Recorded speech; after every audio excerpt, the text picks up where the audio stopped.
गरीब आदमी जिसका नाम रमेश था। रमेश की पत्नी विनीता अधिकतर बीमार रहती थी और उसका बेटा मुन्ना स्कूल में पढ़ रहा था। रमेश एक छोले कुलचे का ठेला लगाया करता था, लेकिन आजकल उसकी बिक्री बिल्कुल नहीं हो रही थी। आप आ गए, मैं आपके लिए चाय बना दूं? अरे नहीं नहीं, रहने दो। अरे मैं खुद बना लूंगा। तुम पहले से ही इतनी बीमार हो, अरे काम करोगी तो और बीमार हो जाओगी। तो क्या ये अच्छा लगेगा कि आप बाहर से काम करके आए हो और अब घर का काम भी करोगे? अरे तो क्या हुआ, कभी कभी मुश्किलें आती हैं तो इंसान को ये सब करना पड़ता है। तुम ये बताओ, तुमने दवाई खाई? हाँ, खा ली। ठीक है, तुम आराम करो, मैं हम दोनों के लिए चाय बनाता हूँ। तभी उनका बेटा मुन्ना भागता हुआ आया और बोला, पापा, मेरे लिए नहीं बनाओगी क्या? अरे क्यों नहीं, अरे अपने बच्चे के लिए तो मैं जरूर बनाऊंगा। लेकिन तू कब से चाय पीने लगा? हाँ, अभी से। रमेश चाय बनाकर लाया और तीनों ने पीना शुरू किया। आपने चाय तो मम्मी से भी अच्छी बनाई है। सच्ची? ऐसा क्या? चल फिर तो बढ़िया है। पर तू मुझे मक्खन लगाना छोड़ और ये बता, स्कूल में पढ़ाई कैसी चल रही है तेरी? हाँ, अब मुझे स्कूल नहीं जाना है। क्यों? क्योंकि मैडम ने मुझे निकाल दिया। उन्होंने कहा मेरी फीस नहीं जमा हुई है, इसलिए मैं नहीं आ सकता। हे भगवान! आपने मुन्ना की फीस क्यों नहीं जमा करी? अरे कैसे करूं? पहले घर का खर्च तो पूरा हो, तब तो फीस जमा करूं। इस समय काम बिल्कुल भी नहीं चल रहा है। पूरे दिन में 10 ग्राहक आ जाए तो बड़ी बात है। अरे पर ऐसा क्यों? लोग तो छोले कुलचे बहुत मजे से खाते थे, अब क्या हो गया? रमेश ने गहरी सांस ली। चेहरे पर चिंता की गहरी लकीरें उतर आई। विनीता उसकी आंखों में झांकने लगी, जैसे सब कुछ जाना चाहती हो। विनीता, सच ये है कि मेरा धंधा ठप हो गया है। पर क्यों? क्योंकि मार्केट में नया छोले कुलचे वाला आ गया है, लोग अब उसी के पास जाते हैं। विनीता का चेहरा उतर गया। खांसी दबाकर उसने खुद को संभालने की कोशिश की। तो आप ऐसे ही बैठे रहेंगे क्या? कुछ कीजिए रमेश, वरना ऐसे नहीं चलेगा। मुन्ना अनपढ़ नहीं रह सकता। हाँ, मुझे अब कुछ करना ही होगा। अगले दिन रमेश अपना ठेला लेकर उसी पुराने स्थान पर खड़ा था। सूरज तेजी से सर पर चढ़ चुका था, लेकिन ग्राहकों की भीड़ नदारद। दूर से वही नया छोले कुलचे वाला लल्लन अपने ठेले पर भीड़ समेटे बैठा था। रमेश के पास बमुश्किल 2-3 लोग आए। अच्छा है भाई। हाँ, ललन के छोले कुलचे का तो स्वाद ही अलग है। अलग मतलब कैसा? अरे भाई, उसके छोले कुलचे खा लो तो बार बार खाने का मन करता है। नशा सा छा जाता है भाई। नशा? रमेश को ये बात दिल में खटक गई। उसका माथा सिकुड़ गया। उसने तय किया कि सच्चाई जानकर ही रहेगा। ये सीधे लल्लन के ठेले की ओर बढ़ा। वहाँ भीड़ थी, लेकिन रमेश ने बिना झिझके आवाज लगाई। ए ललन, बता, ऐसा कौन सा मसाला डालता है कि सब तेरे ही दीवाने हो गए हैं? अरे मैं तो बस अपने खाने में प्यार डालता हूँ। प्यार? बस इतना? अरे और क्या, तू भी डाल के देख, शायद लोग तुझे भी पसंद करने लगे। रमेश की आंखों में शक की परछाई गहरी होती चली गई। वो वहीं से चुपचाप लौट आया, पर उसका मन शांत नहीं था। रात को रमेश करवटें बदलता रहा। नींद गायब थी। दिमाग में बार बार वही ग्राहक, उसकी बातें गूंज रही थी। नशा सा छा जाता है। इसमें जरूर कोई गड़बड़ है। ये किसी प्यार की बात नहीं। अगले दिन उसने ठान लिया कि ललन की जासूसी करनी ही होगी। अंधेरा घिरने लगा था। मार्केट की हलचल धीरे धीरे कम हो रही थी। रमेश एक गली के कोने में छिपा खड़ा था। लल्लन का ठेला अब लगभग खाली हो चुका था। रमेश की आंखें चौकन्नी थीं। देखते हैं रात को तेरे ठेले पर क्या चलता है। कुछ देर बाद लल्लन ने सब सामान समेटा और एक छोटी थैली निकालकर छोले में कुछ मिलाने लगा। रमेश की नजर उस पर टिक गई। ये क्या है? लल्लन ने जल्दी से पाउडर मिलाया और बर्तन को अच्छी तरह हिलाया। रमेश की आंखें फैल गई।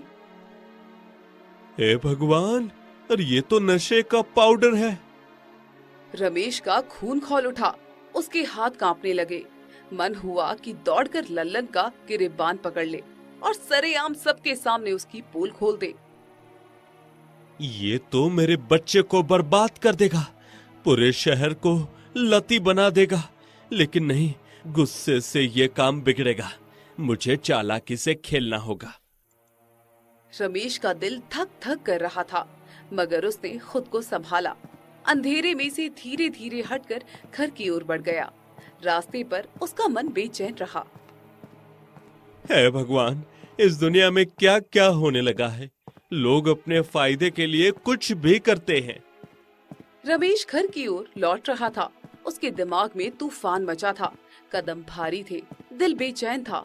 हर तरफ वही सवाल गूंज रहा था, क्या करूं? सच बताऊं, छिपाऊं, लड़ूं या हार मान लूं? घर पहुंचते ही विनीता ने उसकी थकी आंखें देखी। उसके चेहरे पर चिंता साफ झलक रही थी। ये क्या हाल बना रखा है रमेश? सब ठीक तो है ना? विनीता, मैं सब बता दूंगा, पर डर लग रहा है सुनकर तुम और भी परेशान हो जाओगी। मैं तुम्हारी पत्नी हूँ। मेरी हालत चाहे जैसी भी हो, सच से भागूंगी नहीं। बताओ, आखिर हुआ क्या है? रमेश ने गहरी सांस ली और सारी घटना बता डाली। लल्लन, उसका ठेला, वो पाउडर, ग्राहकों की लत और उसका शक। विनीता ध्यान से सुनती रही। उसकी आंखों में आंसू उतर आए। तो यही राज है उसकी भीड़ का। सुनो रमेश, तुम भी वही कर लो, वरना ये घर कैसे चलेगा? मैं भी वही करूं? लोगों को जहर खिला दूं? और अगर तुमने नहीं किया तो सोचो, मैं बीमार होकर मर जाऊंगी, मुन्ना अनपढ़ रह जाएगा और तुम तो वैसे ही सड़क पर धक्के खाओगे। लेकिन विनीता, ये तो गलत है। गलत सही का क्या करेंगे हम? जब सारी दुनिया बेईमानी कर रही है तो हमें ईमानदार बनके क्या मिलेगा? भूख, तिरस्कार, मौत? रमेश खामोश हो गया। उसकी आंखें झुक गई। बात कहीं न कहीं सही लग रही थी। अगले दिन रमेश अपने पुराने दोस्त मोहक से मिला। वो मोहक को सब बताकर फूट पड़ा। मोहक, मैं लुट गया हूँ। विनीता चाहती है कि मैं भी वही करूं जो ललन कर रहा है। शायद मुझे भी वही करना पड़े। अरे पागल हो गया क्या? गरीब है तो मेहनत कर, लेकिन लोगों की जिंदगी बर्बाद मत कर। पर अगर मैं ऐसा नहीं करूं तो? अगर सब गलत करेंगे तो तू भी करेगा, हैं? यही तेरी ईमानदारी है। अगर तूने ये हरकत की तो याद रखना रमेश, मैं खुद पुलिस को बता दूंगा। रमेश सन्न रह गया। मोहक की बातें उसके दिल पर हथौड़े की तरह गिरी। उसके भीतर कहीं छुपी इंसानियत जाग उठी। तू सही कह रहा है, मैं गलत राह पर जा रहा था और अब सही राह पकड़। हमें ललन और उसके जैसे ठगों को एक्सपोज करना होगा, लेकिन पुलिस के पास सीधे जाना खतरनाक है। पहले पूरी सच्चाई जाननी होगी। रमेश अब भी उलझा हुआ था, लेकिन मोहक का आत्मविश्वास उसे सहारा दे रहा था। लेकिन कैसे? हमें ललन का पीछा करना होगा, तभी पता लगेगा कि वो पाउडर कहां से लाता है। उस रात दोनों अंधेरे में छिपे लल्लन का पीछा करने लगे। गली कूचों से होते हुए लल्लन एक अजीब सी जगह पहुंचा। वहां एक आदमी खड़ा था, चेहरे पर काली दाढ़ी, आंखों पर चश्मा। वही डीलर था। तो ये है असली सप्लायर। और देख, सिर्फ ललन ही नहीं, और भी कई थैले वाले उससे पाउडर ले रहे हैं। पूरा जाल फैला हुआ है। रमेश की रूह कांप गई। उसने पहली बार देखा कि कैसे मासूम ग्राहकों को धीरे धीरे इस नशे का आदी बनाया जा रहा था।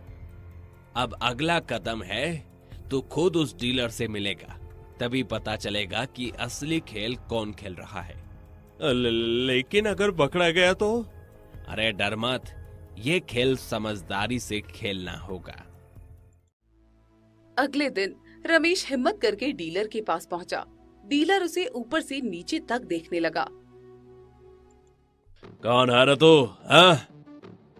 मैं रमेश, छोले कुलचे का ठेला लगाता हूँ, और मैं भी वही करना चाहता हूँ जो कि बाकी कर रहे हैं। मेरे पास ग्राहक नहीं आते, मुझे भी पाउडर चाहिए।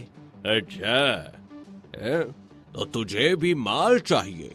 ओहो हो। हाँ, जब जीने का कोई रास्ता ही नहीं बचा हो तो क्या करे? डीलर ने अपनी जेब से एक छोटी पुड़िया निकाली और रमेश के सामने रख दी। ले, शुरुआत कर, यही तेरी किस्मत बदल देगा। नहीं, मुझे ज्यादा चाहिए, मैं बड़ा माल लेना चाहता हूँ। डीलर ठिठका।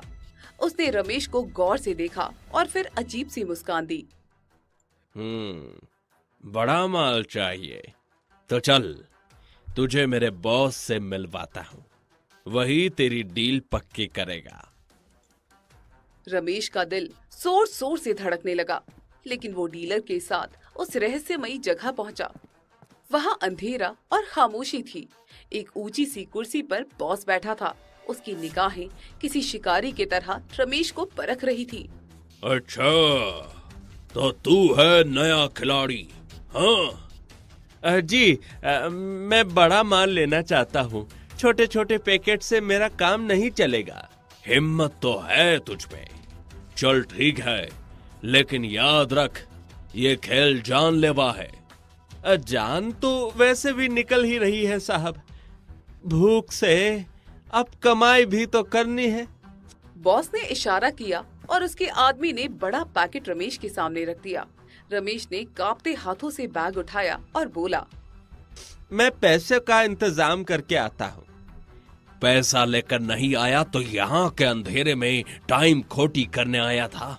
जा लेकर आ। रमेश वहाँ से निकल गया, लेकिन इस दौरान उसने अपने मोबाइल में सबूत भी जुटा लिए। फोटो, रिकॉर्डिंग और पैकेट की झलक। रमेश वहाँ से सीधे पुलिस इंस्पेक्टर के पास पहुँचा। उसने पूरी कहानी, सबूत और वीडियो सामने रख दिए। साहब, ये बड़ा खेल है, पूरा शहर बर्बाद हो रहा है। आप चाहो तो अभी छापा मारकर इन्हें पकड़ सकते हो। अच्छा, तू बड़ा बहादुर बन रहा है।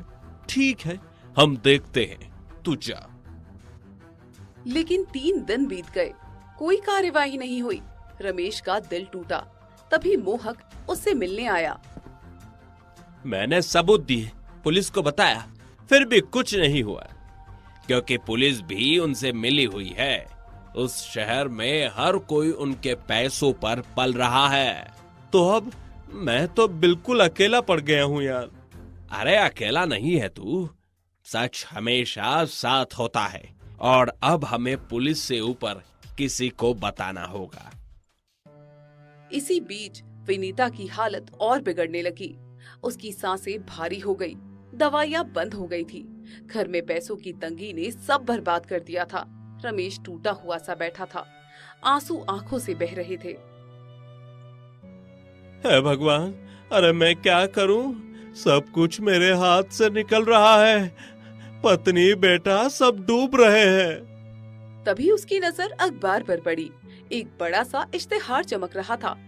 जो भी नशे के कारोबार का खुलासा करेगा, उसे मिलेगा 50,000 का इनाम। 50,000? अरे यही तो चाहिए मुझे, यही मेरी आखिरी उम्मीद है। अगली सुबह रमेश सीधा जिला अधिकारी के दफ्तर पहुंचा। वहां उसने सबूत एक एक कर सामने रखे, वीडियो, फोटो, रिकॉर्डिंग, सब कुछ। ये बहुत बड़ा खुलासा है रमेश। तुमने हिम्मत दिखाई है। अब हम अभी कार्रवाई करेंगे। साहब, देर मत कीजिए वरना वो लोग भाग जाएंगे। डीएम ने फौरन आदेश दिए। उसी शाम छापा पड़ा। पुलिस की गाड़ियों की सायरन गूंजी। लल्लन डीलर और उनका बॉस सब रंगे हाथों पकड़े गए। लोगों ने पहली बार देखा कि कैसे एक गरीब ठेले वाला सच के दम पर एक पूरे गिरोह को ढहा गया। देखा रमेश, तूने कर दिखाया। अब कोई भी इनका जहर नहीं खाएगा। नहीं मोहक, ये मेरी जीत नहीं, ये इंसानियत की जीत है। कुछ ही दिनों बाद रमेश को इनाम के 50,000 की राशि मिली।